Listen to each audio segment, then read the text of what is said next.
I'd like to welcome everyone to today's webinar, Libraries as Place in Institutional Transformation. I'm Nick Santilli, the Senior Director for Learning Strategy for SCUP, and delighted to be your program host. Before we begin, we have just a few technical notes. We welcome your questions throughout the program. Please submit your questions in the Q&A box at the bottom of your screen. You'll see that there is a link to a Q&A box and a chat. We prefer that you use the Q&A box for questions, and any other comments that you'd like to make, certainly put those in the chat. This program is being recorded and it will be posted on the SCUP website and available to everyone. The program is also being transcribed using Otter AI. The transcription link will be added to your chat box. So if you need the transcription, please feel free to look for the link there. 3 higher education associations have collaborated to bring you a 3-part series titled Libraries and Shaping the Future of Higher Education. The American Association of State Colleges and Universities, or ASCU, the Association of College and Research Libraries, or ACRL, and the Society for College and University Planning, also known as SCUP.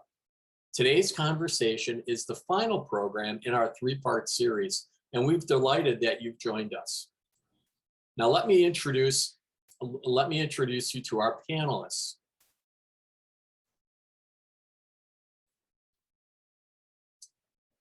Dr. Adrian Lim is the Dean of Libraries at the University of Maryland College Park. Dr. Brian Smith is the Honorable David S. Nelson Chair and Associate Dean for Research at Boston College. Elliot Felix is the founder and Chief Executive Officer of Bright Spot Strategy, and he is also a partner at Burrow Happold. We also welcome our moderator today, Dr. Lynn Priddy, the President and CEO of Claremont Lincoln University and a member of SCUP's Board of Directors. Lynn, the program's yours. Thank you, Nick, so much. And I am so excited to be here and to have this panel. This is a really provocative webinar. It's, as Nick said, it's the 3rd one in a series, and it's about libraries as place for institutional transformation.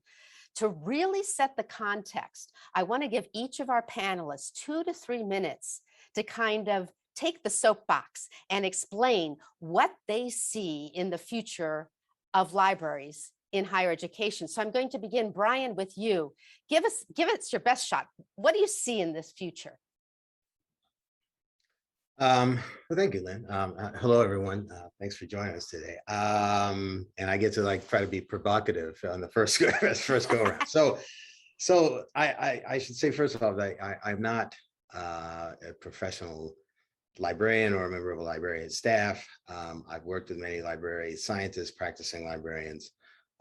My field of study, I did a PhD and work in a field called the learning sciences. And so that field really is tried to kind of think about how people learn, particularly in real contexts, as opposed to sort of laboratory kinds of settings. So libraries, schools, quite a bit of the work has moved towards out of school kinds of environments. So maybe we're in K-12, sometimes we're in higher ed. When I think about my relationship with librarians, they're typically people, I used to call them the original information scientists. This is also, as someone, I'm in the School of Education, but I've also worked in colleges of computing and informatics. And so I have this strange dual role of being kind of computer scientist and an education researcher. And for the information science part, it's, that librarians have always thought about documents and how to preserve and to present and to curate and to archive, and far before many other people. And now that in the digital age, that's kind of a more commonplace things. But I think more importantly, libraries are where people go to learn. And so I look at those as, these interesting learning environments. And there's always kind of a how and what do people learn in libraries that they might not learn in other contexts, and what can libraries bring to people in that regard. So I'm not sure. Let me try something along these lines. I think one of the things that people certainly have said before COVID, during COVID, I don't know that anyone had time to think about anything besides COVID, but certainly before that, there was always a lot of talk about libraries that they'll be dead soon, or that their position would be highly diminished because of digital, right? Now that everything gets digitized, right?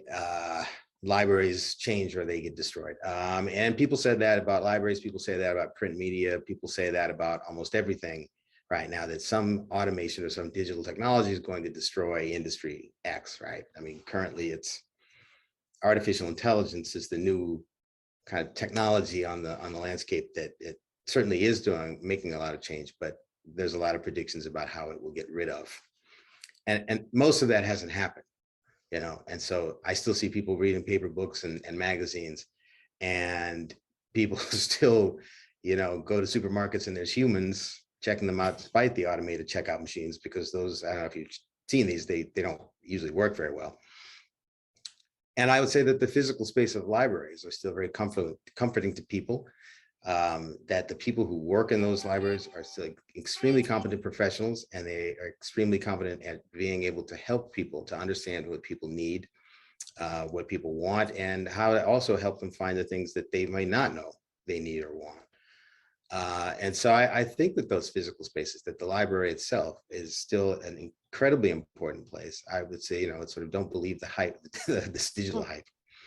I think they are changing faster than most people imagine that they're changing. And I think that they are really centers of learning, but also centers of humanness, and particularly post-COVID, that sort of sense of place and being human and bringing people together in a community is extremely important. So I'll start there, and I stop there and turn it over to the next provocative statement. So learning and community, a place of humanness. Adrian, talk to us about your vision. What are you thinking?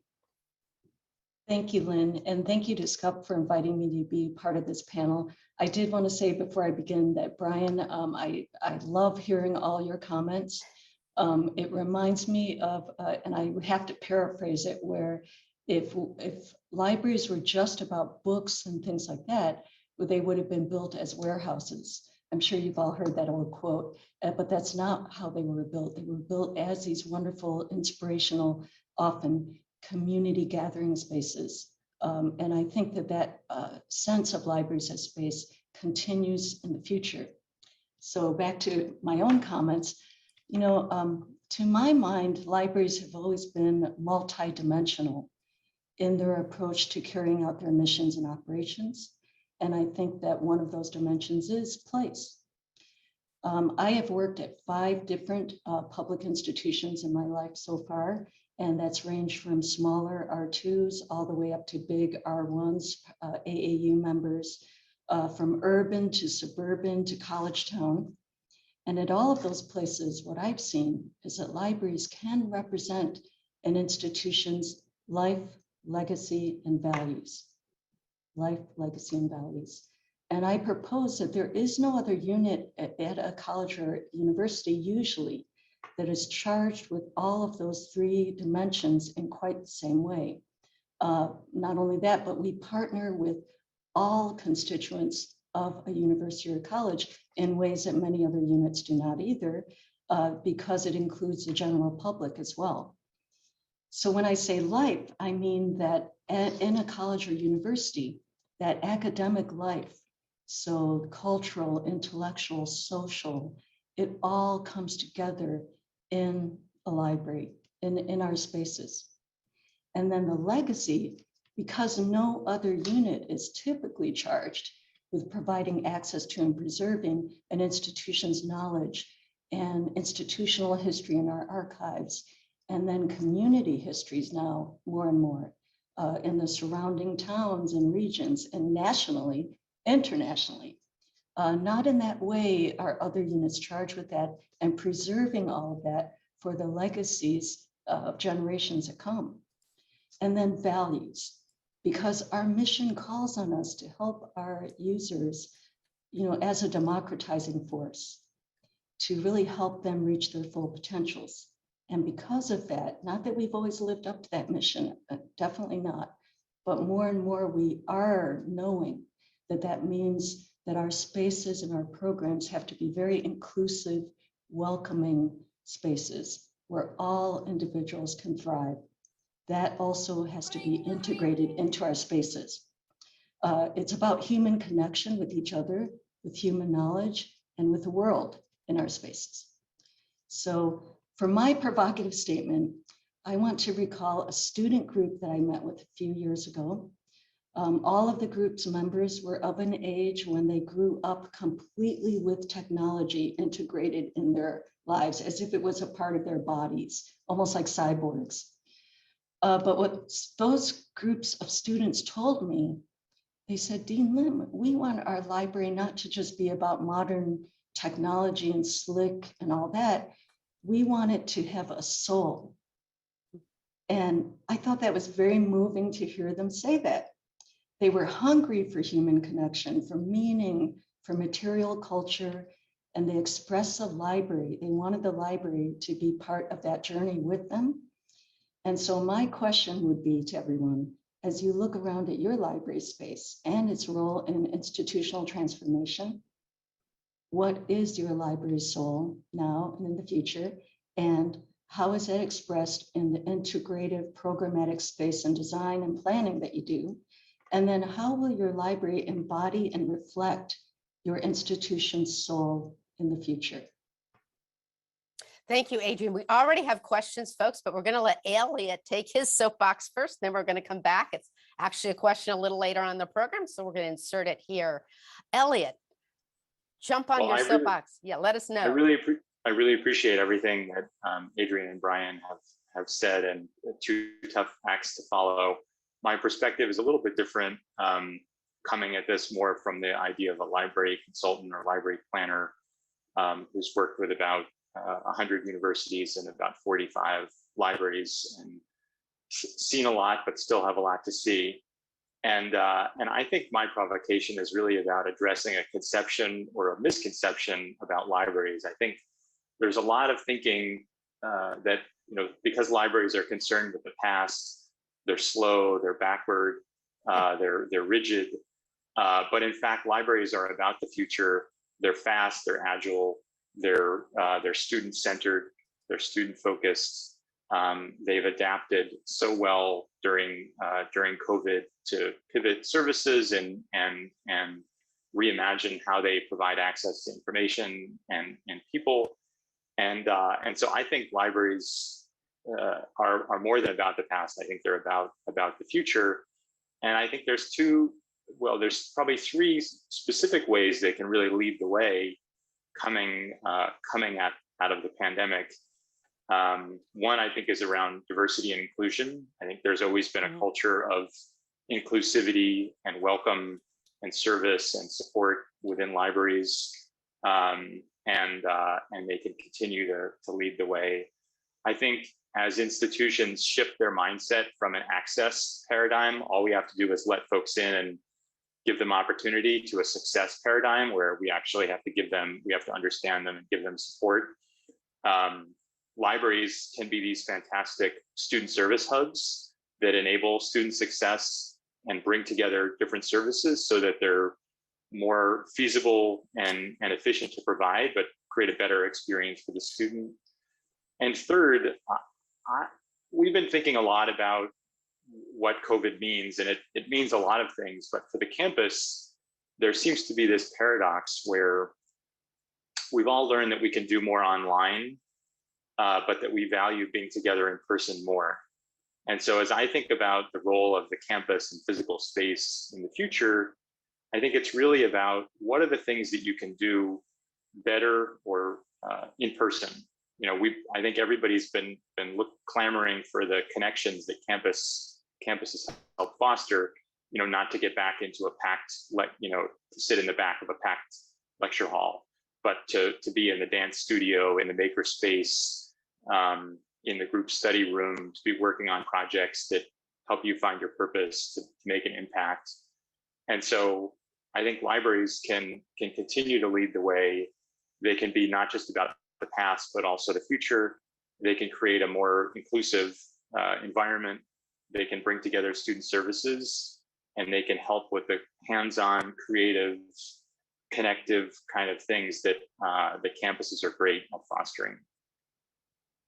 All right, so as we anticipated, our provocative propositions up at the beginning generated questions, and they sound a lot like the ones we were going to discuss anyway. But Elliot, I'm coming right back at you first, since you're the planner and kind of come at this from the perspective. But that doesn't leave Brian and Adrian off the hook, because the other Q&A questions come back to you folks. Elliot, the very first question, from a design perspective, working with the architects, working with the folks that you work with, what does the physical place of the library of the future look like? Is it less square footage, more uses under one roof? How do you see the physical place? And I'm going to add on, how does that intersect with the virtual? Well, I think the physical and the virtual are very much connected. We joke that people don't have physical or digital experiences; they have digital experiences, because most visits to a physical place start online. You figure out where to go and how to get there, and you use a device to coordinate and to communicate with people and to navigate. So it's all blending together, and I think the successful libraries think about the physical and the digital together to create experiences for their students. And it may be about teaching and learning, it may be about research, it may be about community. And so the role of the physical space first has to complement the digital. And then I think there just needs to be a sort of an intensification of some of the uses of a library, and but still, the same kinds of functions are happening there, maybe just in different proportions than they have in the past. So there's still a role and a place for physical collections. Those collections probably have a greater focus on uniqueness or relevance and frequency. So you're going to devote more space to the things that only you have, that are unique to the institution, to the history, to the culture. And you're going to try and make those visible. And then you're going to try and make the other things that are in very frequent use, or that ought to be in very frequent use, very visible. I think the other role for space is around these student support services that I mentioned, that can be about research, but they can also be about related things like analyzing data, writing, communicating, presenting.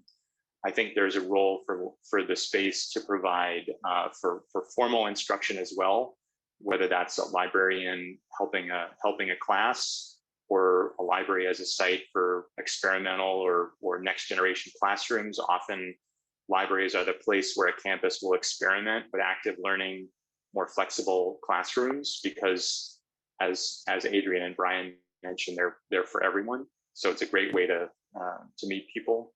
And then productive space for staff, so that they can actually do their work well, support students well. And finally, as part of that student service hub, bringing in partners, so that it's not just the library supporting the students, it's a whole network of people. So I think those kinds of spaces have always been in libraries. I think the proportions are shifting, where there's less physical collections and there's more space for people. And the activities are shifting, so that there's, while there's always been creativity happening in libraries, I think seeing the library as more of a place to create and connect and collaborate, to complement that quiet individual study. Okay, so another question for the person who answered that question, I think I'm hearing Elliot say it depends in terms of whether it's bigger or more or less square footage. In some ways, it depends on the soul. It depends on what the library is about. And so this other question that came up, folks, was also, how does the library's soul, Adrian, compete? And we talked about this as a group. We talked about this with the Student Center. Okay, what about the Student Center? Doesn't it capture those elements? How do you see the combination of those two, or are they a combo in the future? What's your thinking? And Brian, if you have an idea, or Elliot, chime in, but Adrian gets first shot at this.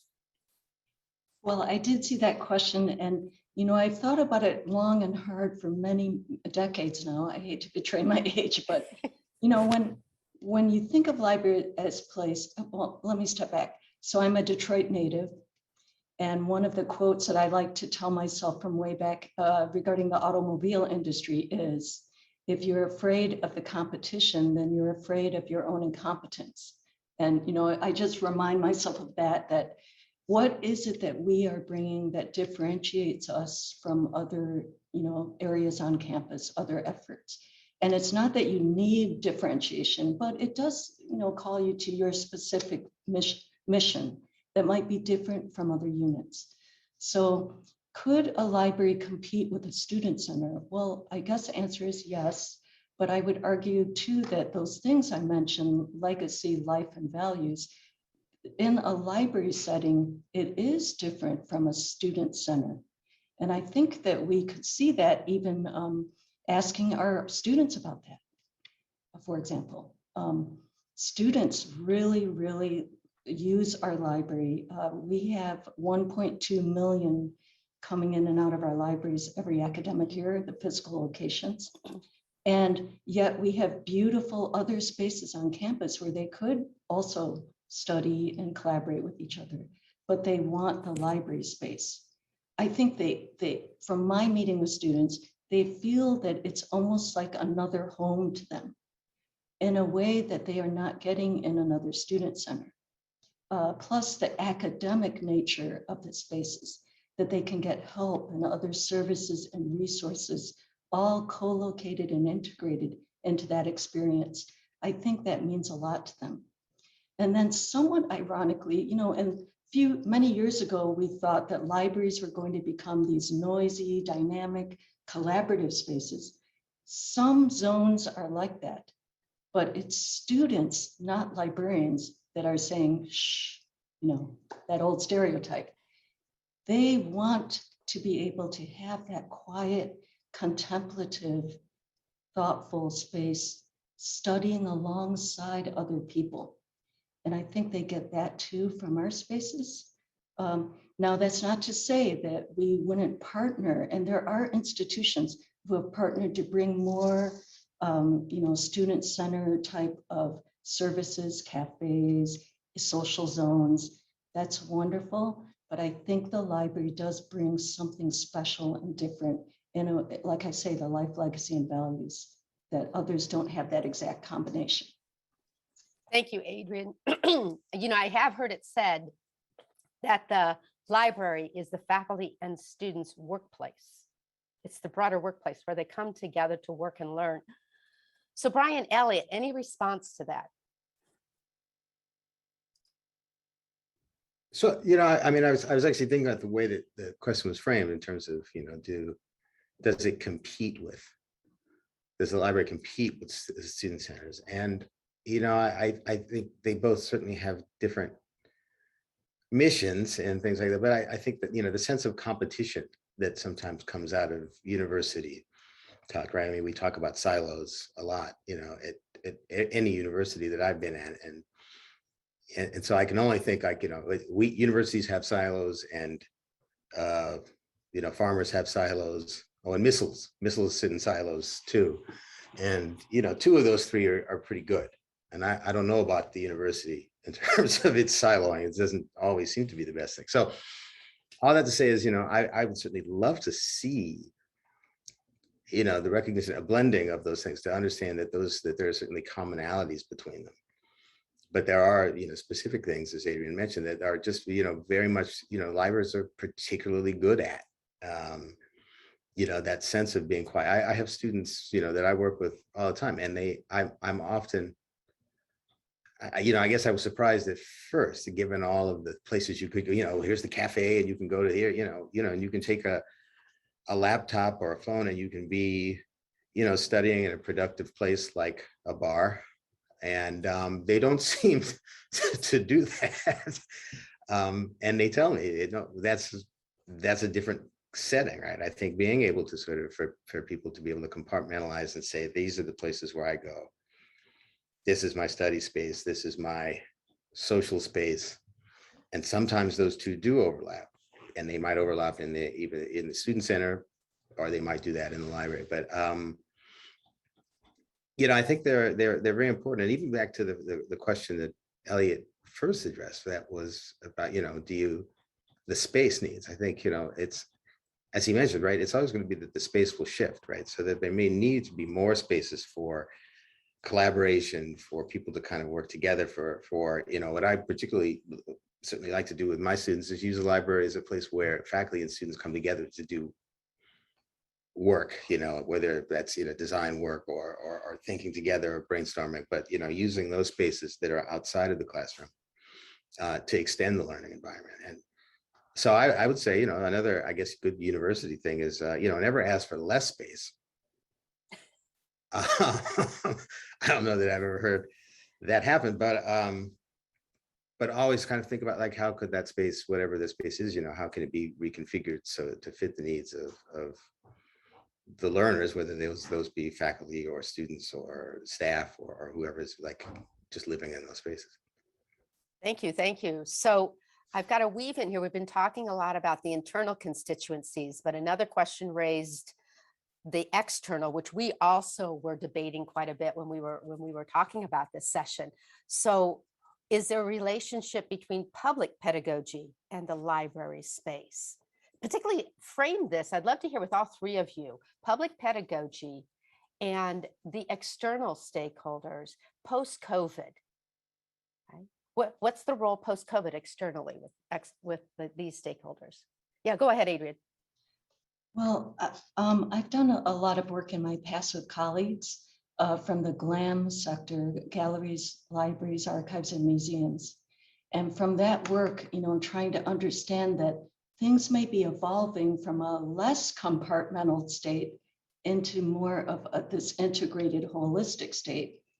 And with that said, I've often been dreaming of and wanting to move libraries more into almost like museum interactive, very experiential moments where the discovery is not just scholarship in media and books, but more about in every corner you might discover something new. I went to one library in Asia, for example, that had suddenly you might encounter a set of headphones coming from the ceiling, for example. And you put the headphones on and there is a stream of poetry being read. Some of us are putting poetry kiosks in our spaces to try to get that feel. Now, those are just small examples that I give, but there are many other ways that I've been thinking of that we could learn a lot from interactive experiential museums, making our spaces more engaging and to do more with public pedagogy and having these informal moments of teaching and learning. That's something that I think libraries could do very well and are doing to some degree, but maybe that increases in the future. Elliot, Brian, anything back to that? Elliot.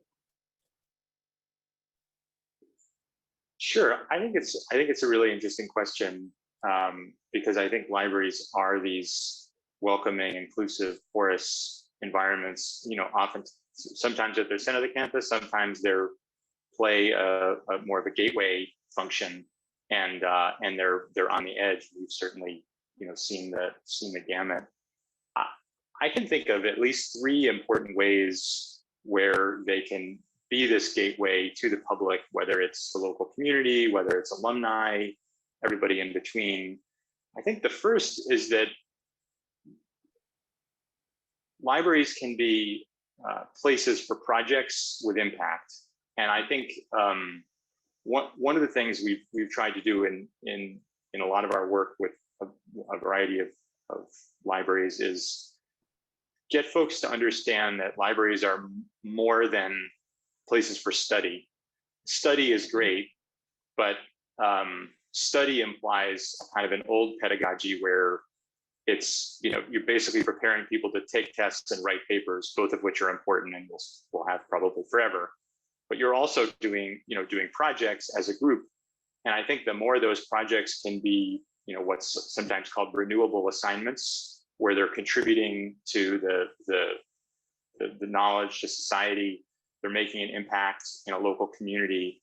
I think the more those projects are useful to everyone, and the more they get students engaged. And we've seen a lot of like social entrepreneurship, social impact, design thinking kinds of centers land within libraries and really see them as not just a place to work on these kinds of projects, but have that sort of focal point. I think the second one that's maybe a little bit more obvious is programs and events. I think, you know, as the value proposition of libraries shifts over time to be a mix of collections, people, services, programs, place, technology, partnerships, you can draw in the public through your events and programs that are ways to kind of activate your collections. And that's really the third piece: collections, exhibitions, where you're giving the public in all shapes and sizes, you know, access and different ways to access the collections. It might be special collections, it might be a work of art, it might be scholarly papers, it might be good old government documents, everything in between. So Brian, before I get to you to push us post-COVID a little bit and the challenges, opportunities you see, Elliot, back to you. So, you know, another person was asking about this combined digital physical environment. And you're speaking now to a completely different version of a library than a lot of administrators think of in terms of the brick and mortar.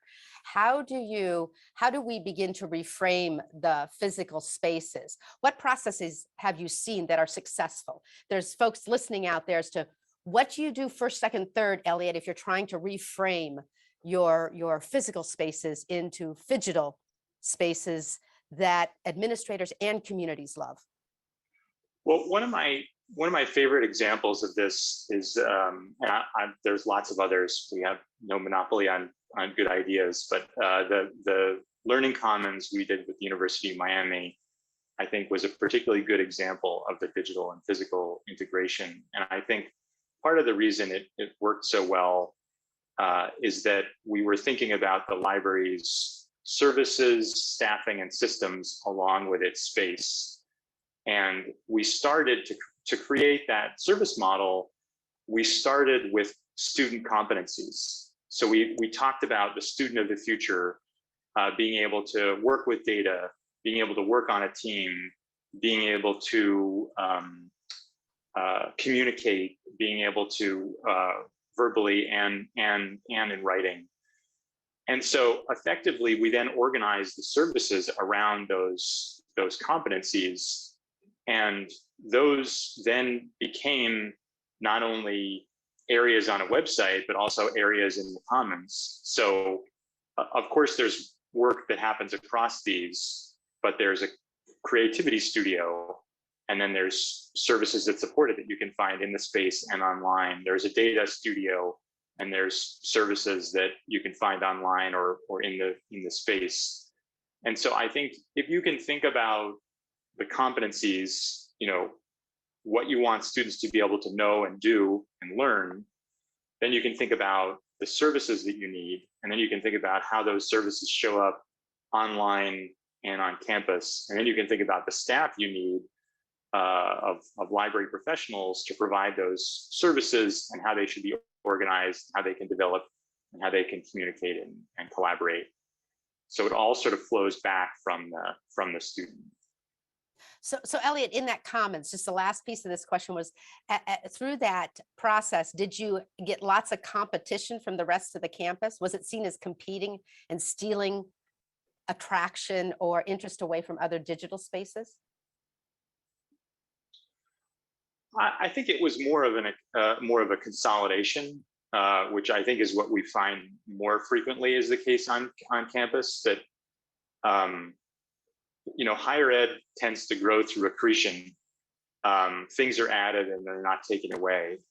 And you know, as students have changed, as student needs have changed, colleges and universities have created the office of this and the center for that. And so those specialized supports tend to get more and more diffused across the campus. And so competition is less of an issue than finding ways to consolidate things into hubs so that you can provide more holistic support to students. And so I think people were excited about that consolidation And I think when the library talks about how they work with partners, they talk about how they went from, co-location to building a community of practice across those different groups. Thank you. Thank you. So Brian, you've had lots to think about post-COVID, pedagogy for the public, learning sciences. Thoughts? I mean, the notion that you bring up, Elliot, I mean, being sort of, I guess how to put it is to not think of it as physical versus digital, but to actually understand that these two things complement each other, and that's where we're at now. It's not learning versus e-learning, right? It's just learning, right? People learn stuff, and it turns out the medium is different. And I think certainly COVID, and I hope we're post-COVID. I like, yes, let's say post. Let's fingers crossed. It's all the things that we've learned, and I don't know that we've had enough time to really sit back and reflect on what we've learned in that period. So I know, and I've been at Boston College for a year. I was at Drexel University just before coming here, where I was, an academic dean and for their College of Computing and Informatics. And one day my dean came into my office and he said, I've just been with the president, the other deans. If we had 1 week to move everything online, how hard would it be? And I always first tell people, I looked at him and I said, when you say we, if we had to, now if you turn that W upside down, you understand where I'm going with that. And so there was obviously a team of us who went, if we have 1 week, we have to do this. And my first thought to him was, I said, I'm not worried about the curriculum per se. I think we have good learning management systems. We have everything. I think all of that's under control. What I'm more concerned about off the top of my head is all of the social infrastructure. So how are students going to get to their advising? How are we going to make sure that they're connected to the faculty members? And then it became, and how are they going to do the things that are on campus? Like, how do they connect to the library? Because it's more than just, again, and people initially said, well, that's easy because they just go online and they just, right, they can download. They just get their books. Yeah. Right. Like, well, clearly that's not the only purpose of the library, or these spaces that we intentionally designed in our building so that there was classroom, benches where students could work, places where they can do work, right? And we saw that they were quite fluid in working, sometimes outside of those classrooms, sometimes going into the library. So I think,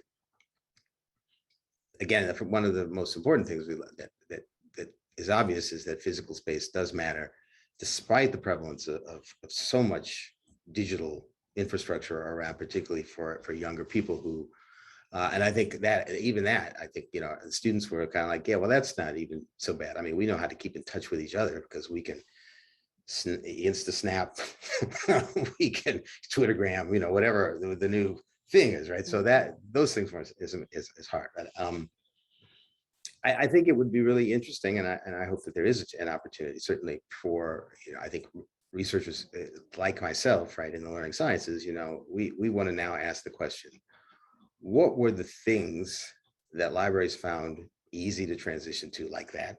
When libraries were told you have a week, the question became, for me, is what was your no-brainer where you went like I did, and it was like, yeah, I'm not worried about the courses. I'm not worried about the books and the journals and that. I'm not worried about that. What worries me is X, right? And so, I think trying to get a better understanding of what libraries had to go through during that period, and then of course how they recovered. And I think my sense is that they had an easier time than a lot of other informal learning institutions. And I say this, having friends who work at science centers, aquariums, and things like that, where suddenly it was like, oh, the people aren't here. We don't necessarily have a way to get to our audience. And I think that at least the libraries went, we actually do have, we're actually pretty well off. We're better than a lot of places, right? And so understanding that, I think it's a great sort of study and trying to figure out what makes libraries resilient and that other institutions could learn from. And so that for me is a really big opportunity, is to really try to get with the libraries and understanding what do they do, and what was successful, and what are the things that, you know, they might think, yeah, we never thought about doing this in the first place, but you know what, it worked. Mhm. And so that challenge brought opportunity, and how do we hold on to those great gems that came out of all this? Jump in, Adrian. Well, I just want to react again to what Brian was saying, that thank you, first of all, for recognizing that libraries all through these decades have been at the forefront of technological innovation and change. That's the one thing that sometimes gets lost in the shuffle. But because of that, though, I think we should remember too that everything that libraries face and continue to face these past decades, higher education itself is being asked about its relevance, its brick and mortar, you know, presence. Is all that necessary? Are we now moving toward DIY education? Is all that going online? So I find that interesting. When libraries are asked it, we may be the harbinger of what is coming even more ahead for higher education itself. Yeah, and I want to pause there so you hear that again. The library may be a harbinger for the rest of higher ed as to what is coming next. But now we're going to pivot to some really practical things, folks. Remember, we said we'd spend at least the last 15 minutes just really getting pithy, meaty, practical stuff, because that's who SCUP is, and that's what they deliver. So 1, 2, 3, really fast. Just think of a library. 5 years from now, does it have computer labs at all? Jump in, Adrian. I would say yes, based on the usage and the evolution of what we're seeing. Yes. Elliot?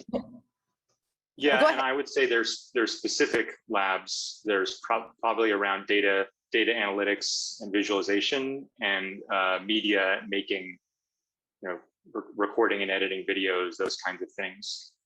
Yeah, But virtual they're not reality. Yes. You know, they're not, you know, general purpose public computing stations. They're providing out of reach hardware and software, or sort of just out of reach hardware and software. I was going to jump in and add that to my comment. I'm sorry. But Perfect. yes. No, that's good. No, that's perfect. That's perfect, exactly. perfect. Brian, anything you'd add? You know, I was a computer scientist. I studied computer science as an undergraduate. We used to have I worked on terminals. I never did punch cards, but those were phenomenal learning environments. We didn't think about it then. I think about it much more now, is because we were captive, right? It wasn't like we could go to our laptops and things like that. So I think they're equally great places, and it's great that there are still those kinds of labs. And I think, you know, as Elliot and Adrian was saying, like, I mean, they're not going to be, you know, word processing labs anymore. I mean, they will be the next generation. You know, it'll more likely be the things like everyone needs to do data processing. So that you'll need specialized machinery for that, or, you know, maybe everybody will be filmmakers, and so they'll need that kind of stuff. But I would hope so. Okay. All right. So we're going to go one more layer practical. I'm sitting in rural Illinois, and I can say that because I've been in Chicago. I love rural Illinois. I love rural Minnesota, rural Wisconsin, rural South Dakota. In fact, I love all the rural areas. But could you bring it down to my institution? We've got an old building, old furniture. We want it to inspire curiosity. We want to build big ideas. I don't have a budget to build a new library. Can you give me just a couple things that we could do? What could we do? What should I do? Don't give up. Persevere. That's what, you know, I have to jump in on this one, because all through my life, I've faced some of these same situations where it's almost easier. Let's just throw a couch over here, a few seats, and we'll be done. Because it feels like, how are we going to get the investment? But really, it's about partnership. It's about building that case. And if you can make your vision for that space compelling enough, I do believe students, alums, fundraising, it will all come together, but it starts at the vision, at the case. Now, you can start small, and I would say even working with student groups, I've had success in my past to get them to fund renovation of, you know, even spot renovation. If you can do holistic planning, that's great, wonderful. but some of us do have scarcer resources. And so maybe starting with some smaller spaces and renovating them, it can be done. Any other recommendations, Elliot, Brian? That one? So Wow. one thing, I guess if I were going to go, sorry, I'll hit it. If I were thinking about, funding, right? Because it's ultimately, I think it's a budget question, rural, urban, right? It's also about budget, but there's certainly, and it takes time, I understand, but I think about federal or foundation grants. This is my associate dean of research act. I'm talking kind of, but ways to again partner with people. Maybe those are faculty members, maybe those are people in the community. And in particular, just off the top of my head, I was obviously there's the IMLS, the Institute of the Museum and Library Services. At the federal level, it certainly has a lot of different funding opportunities that may fit in for your institution. The National Science Foundation is another one that I have. I actually continue to, it's kind of a loaded thing here. I mean, a little bit biased. I do work with the NSF as a sort of a temporary part-time program officer. And so programs like the Advancing Informal STEM Learning, programs like the iTest program, that's all government acronyms, but that looks at sort of workforce preparation and how you might do that either at K-12 or in higher education. And so there's different mechanisms, I think, that are out there that can help to enhance the budgets and get some more funding for the kinds of innovative programming that I think people are thinking about, but they can't necessarily do on their current budget. Thank you. Thank you. Elliot, I'm going to interrupt you instead of responding to that one. I think you've worked with community colleges before, if I'm remembering your past or know if you, and so back to that question about computer labs, rural colleges and hearts of the community. Computer labs need to, there was a follow-up question. Does the bygone of the computer lab still apply to community colleges, or is that a completely different animal? Well, I think 5 years in the future, the basic computing will be handled by laptop loan. You won't have to have fixed labs to provide basic computing, but you'll either check one out or that'll be provided. And I think the reason I'm saying that is I think two trends. One is, thank goodness there's recent efforts and awareness to look at basic needs support, which is not just food pantries, it's also broadband. And so I think with greater awareness there'll be greater support. And then secondly, just the idea that technology becomes cheaper over time, and the institution can focus on fixed labs fulfilling more specialized functions. And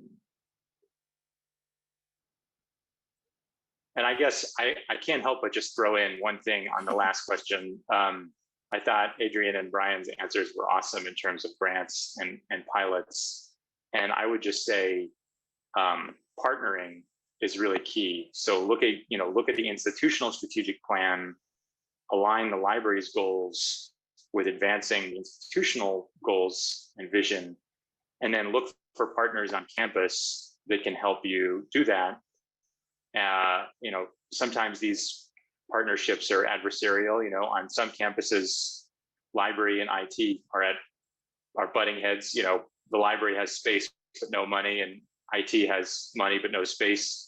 But on other times that can be a very fruitful partnership, and that's how you can create something that better serves students, even if you have limited funding.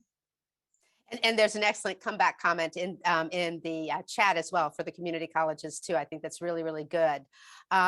So Let me ask this as I'm taking a look. We had the sacred cow question that we all wanted to discuss that has to do with print items leaving the library and where that's going. But before then, do any of the three of you have, and it looks like that one of our attendees does, is there a source for anyone who's attending for great examples of new metrics for library use, library efficiency, library effectiveness, library as a zero carbon footprint, things like that?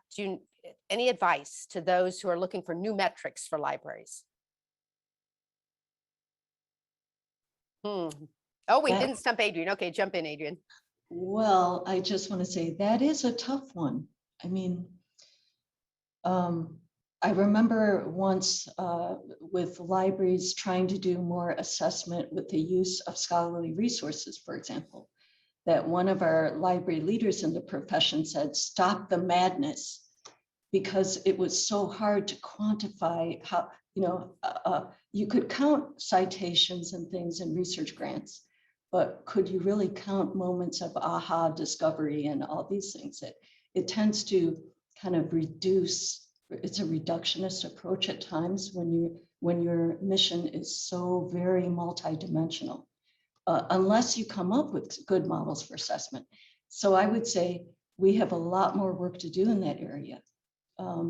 There used to be that in accreditation standards, that space would be included in there. You had to have X amount of seats for a population of X size. Some of us remember that.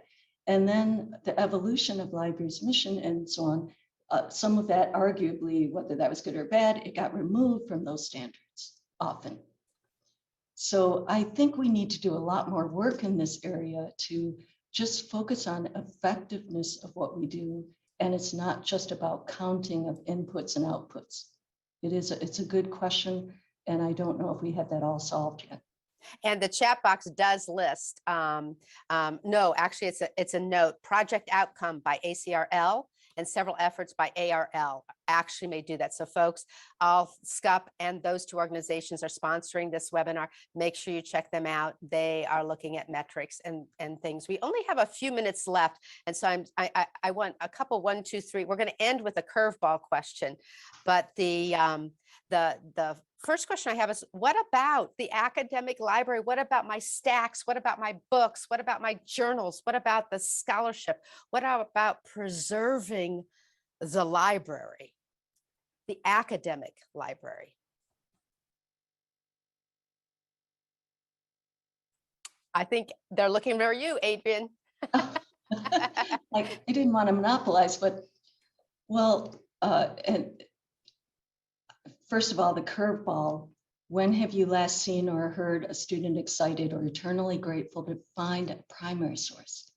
Well, I think that, but that relates to your other question, because I do think we see that, maybe not every day, but often, where something is discovered, and we're talking primary source. So in our special collections and archives and things, that means so much to someone that it changes the trajectory of their life even. So, but are those moments, in a critical mass in a library? They happen. And that's what makes me very proud to be in a library. But so anyway, I'll just leave it there.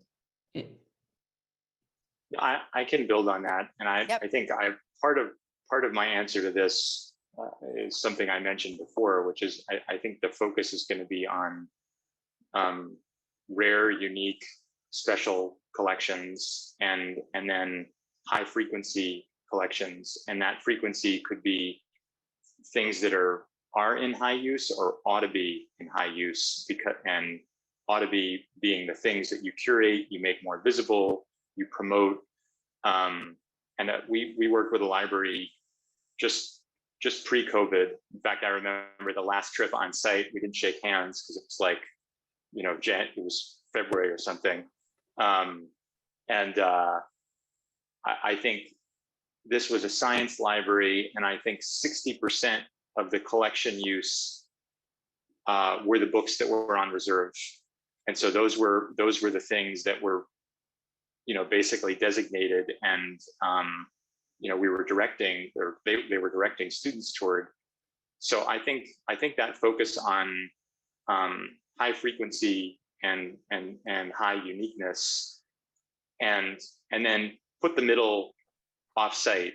Not that you have to get rid of the collection, but I think you really need to focus, and to get the most bang for your buck, you should focus on those two areas. So a good litmus test will often find libraries trying to stuff a basement with compact shelving, and generally that's sort of like a middle of the road strategy that you're better off leapfrogging, because once you stuff it in the basement and compact shelving, no one's going to see it, no one's going to browse it, and you're going to rip that up in 10 years and convert it to user space. So you might as well put that offsite, have it delivered within a day.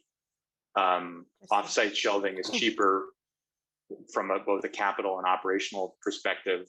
There's a great study on that, on the cost of storing a book, maybe five or 6 years ago. And so, kind of focus on the extremes, unique, frequent, and then move the middle offsite to free up space for other things. Go ahead, Adrian. Well, I just want to add that to build on my own answer before I thought about it a little bit more there, and realized, our approaches are very much in partnership with the faculty, with students, when we make decisions about our resources and where they live and don't live. So specifically, we often think about discipline specific approaches. Some disciplines may use material resources more than others, for example. So I think libraries have done that well, in my view, so far, in working with their community to try to figure out, should things be in the library or can they be off-site, and then we repurpose spaces. And Adrian, I'm going to end there because that goes back to the concept, and all of you have touched on this, that the library is transforming, and it's a place to look to virtually and physically for institutional transformation. And yet we must bring ourselves to understand what it might be in the future as well. Elliot, there's a request for you to share that study in the chat if you can, or somehow get it to Nick to be able to send it out to attendees, and it Sure. may have gone out. It may have gone out as well. But back It's to the questions. Go ahead, Elliot. It's a clear CLIR, Council Library Information Resources publication called On the Cost of Storing a Book. And it's written by Paul, whose last name escapes me, who's a former librarian and economist at University of Michigan. And for all the small libraries out there who say, I can't afford that space, again, it's back to Adrian's idea. Look at your life, look at your legacy, look at your soul of your library. Start small, create it to what it can become. Nick, I'm handing it back to you.